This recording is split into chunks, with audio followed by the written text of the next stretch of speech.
Hello, আসসালামু আলাইকুম। আশা করি সবাই ভালো আছেন। আপনাদেরকে সবসময় আমি কবুতরের ভিডিও দিয়ে থাকি, আর আপনারা আমাকে প্রতিনিয়তই কমেন্টের মাধ্যমে কবুতর সম্পর্কে অনেক পরামর্শ দিয়ে থাকেন। তো আপনাদের প্রতি দোয়া এবং ভালোবাসা, আল্লাহ তাআলা যেন সবসময় আপনাদেরকে সুস্থ রাখেন এবং ভালো রাখেন এবং মানুষের পাশে দাঁড়ানোর সেই তৌফিক দান করেন। আপনারা যারা আমাকে কমেন্টের মাধ্যমে এর আগে আপনাদেরকে বলছিলাম যে আমার একটা পরামর্শ দিবেন যে কাক কিভাবে তাড়ানো যায়, সেটা আমাকে পরামর্শ দিয়েছেন। খুব সুন্দর পরামর্শ দিয়েছেন।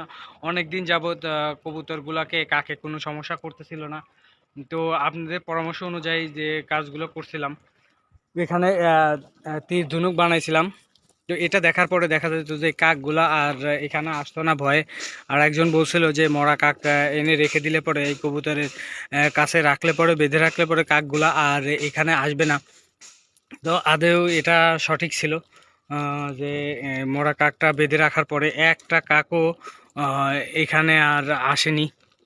তো এরকম সুন্দর সুন্দর গঠনমূলক আমাকে কমেন্টের মাধ্যমে পরামর্শ দিতে পারেন এবং আপনাদের পরামর্শ অনুযায়ী কাজ করার চেষ্টা করব। এবং আমার এই পেজটা যদি আপনাদেরকে ভালো লেগে থাকে তাহলে পেজটা ফলো দিবেন এবং ভিডিওটা শেয়ার করে দিবেন, যাতে আমি নিত্য নতুন ভিডিও ছাড়তে উৎসাহিত হই।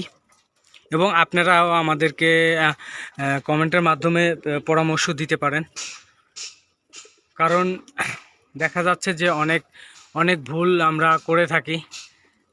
দেখা যায় যে আপনাদের কেউ না কেউ সেটাকে ভুল ধরে সমাধান করতে পারবেন।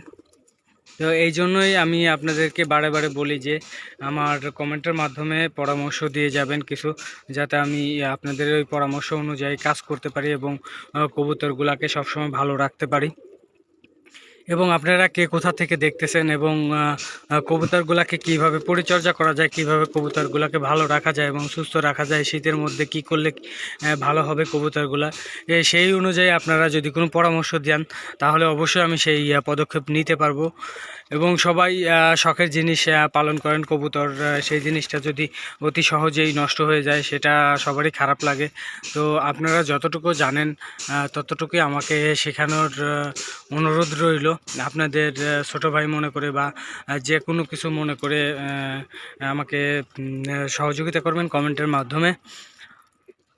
তো সবাই ভিডিওটা যদি ভালো লেগে থাকে তাহলে কমেন্টের মাধ্যমে বলে যাবেন এবং কে কোথা থেকে দেখতেছেন এবং যারা নতুন কবুতর পালন করতে চান তারা কিভাবে পালন করবেন।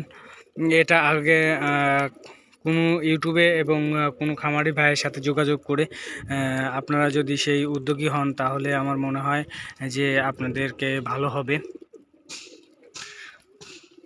তো সবাই ভালো থাকবেন।